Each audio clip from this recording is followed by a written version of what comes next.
Thank you, Madam Speaker. I fear the honourable member seems to have mistaken today's topic as a supplementary demand for votes rather than for grants.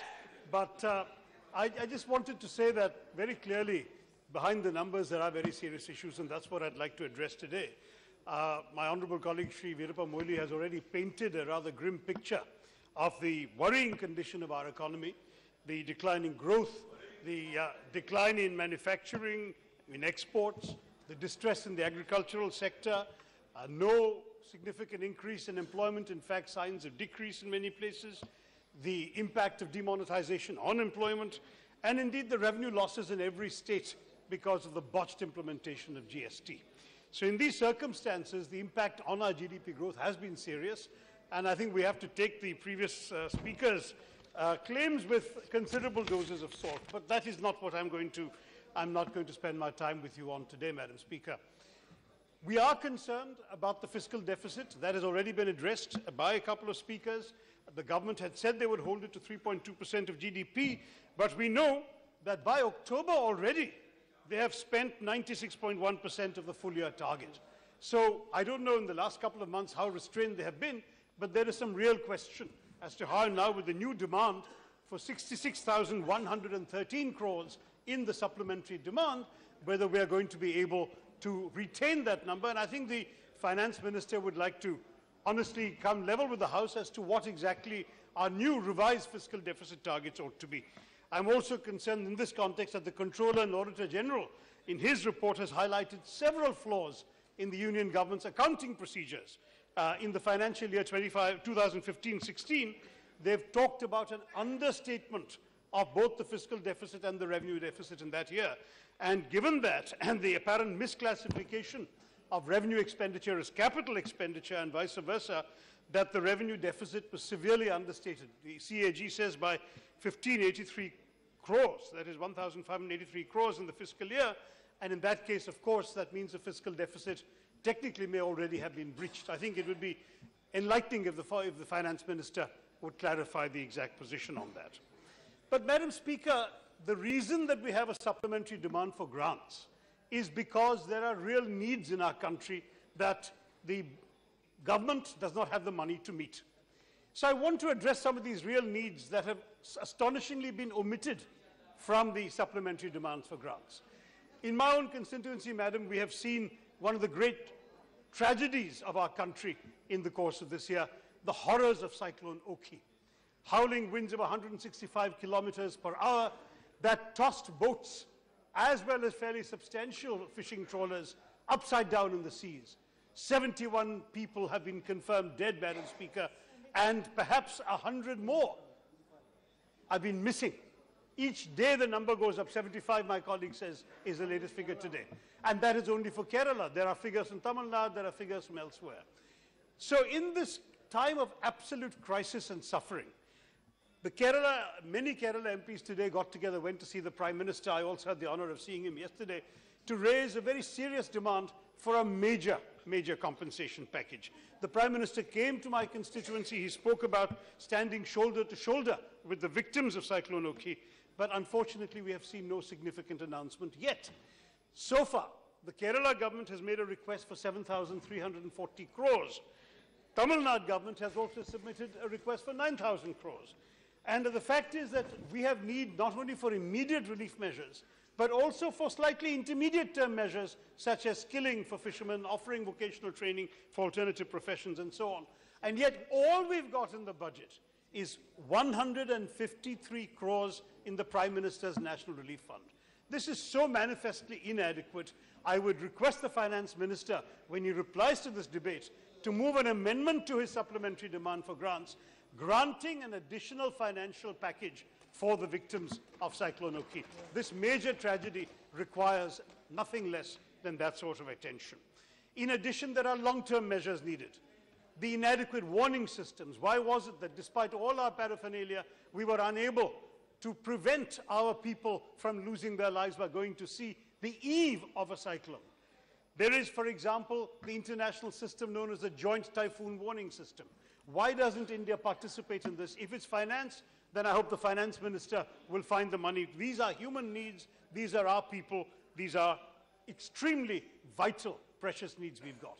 Similarly, the inadequacy of our search and rescue systems. It's been tragic to discover that we had so few resources available in an area in which so many fishermen are vulnerable. And it seems to me that this is something, again, that our finance minister can help us with through a supplementary demand. I have suggested to the Prime Minister and to the Defence Minister the creation of a marine equivalent of the Territorial Army, where we actually turn to our fishing community and we ask them to supply people who know the sea. Give them 1 month's training, perhaps, and then after that, like the Territorial Army, you can train them 1 or 2 weeks a year, but they should be available to go out at a moment's notice when their fellow fishermen are lost at sea. This may cost some money. It may cost a few thousand crores, but it seems to me that given the repeated tragedy and suffering that our people are going through, that this should be an omission that the finance minister would wish to rectify in moving this supplementary demand for adoption. I do want to say, Madam Speaker, that while there is much I want to say about Cyclone Oki, we all have requested you for a further discussion in more detail. There is much to be done. So I will turn to a few other topics that are also important that have been omitted. Many speakers have alluded to the Mahatma Gandhi National Rural Employment Guarantee Scheme. There is a modest request for 4,800 crores in the supplementary demand for grants. We will support that, but that will only permit the government to pay the wages they should have paid, which they have not been paying. We already have demands from every state, and there is a group called the Nrega Sangharsh Morcha, a collection of Nrega workers, who say that wage payments over 3,600 crores for work already done are pending in this country. So in any case, this money is not going to go very far. Much greater needs are, if you just add up the requests from the state governments, they have been totaling about 80,000 crores from Nrega, not the 48,000 crores that the finance minister has given. It seems to me that we really need to see a substantial increase, particularly given the economic distress that we have described. People are out of work. People in the rural areas need Nrega in order to be able to survive. Similarly, we have all breathed the foul air of Delhi this winter.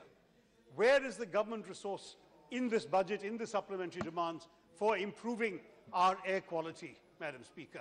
Where is the air quality warning system in this country? Where are the subsidies that may be required to prevent neighboring states from burning stubble and ruining our air?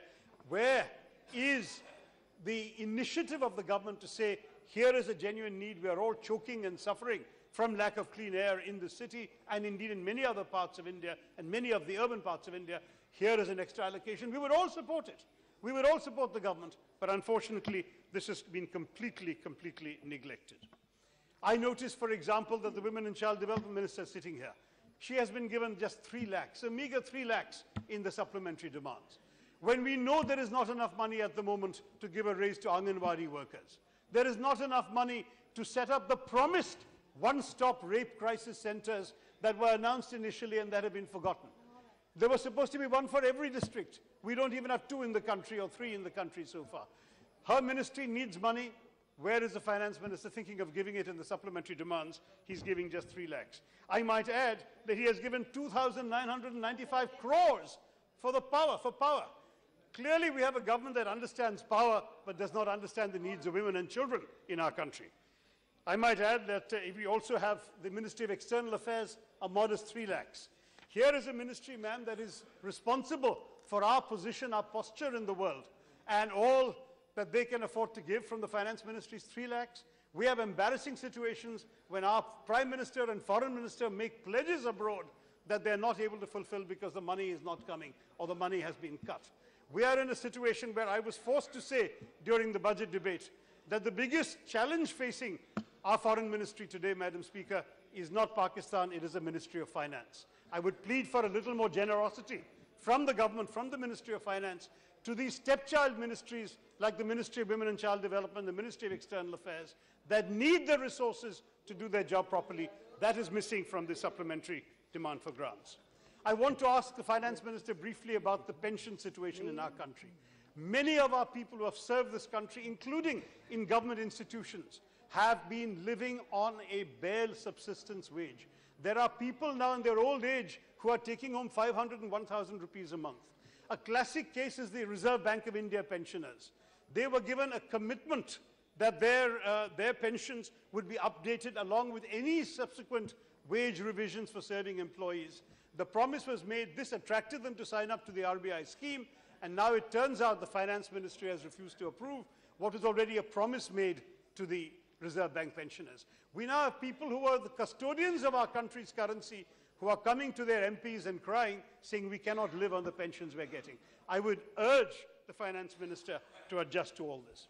If I may also allude to the comment of my colleague from the YSR Congress about the MP lads. This is a popular demand, and I hope the Finance Minister will consider it.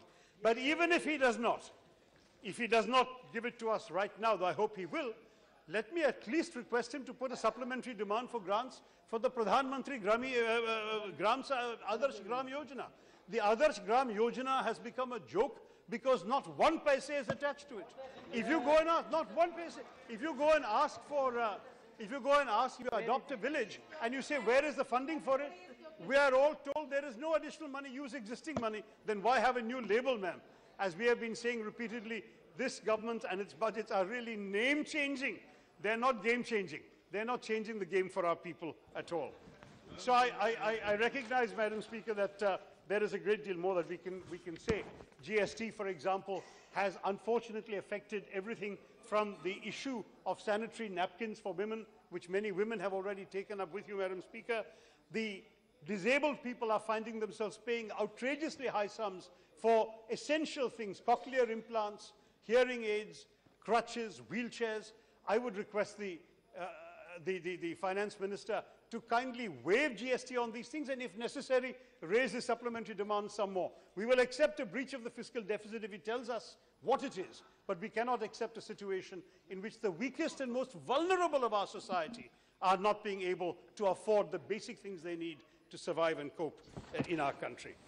Finally, just to say that we know that हमारे प्रधानमंत्री हमें मन की बात सुनाते हैं, आप तो धन की बात करते हैं, वित्त मंत्री जी जरा जन की बात भी बोलिए आपके जवाब में. धन्यवाद madam speaker. Thank you. Shri Nityanand Rai.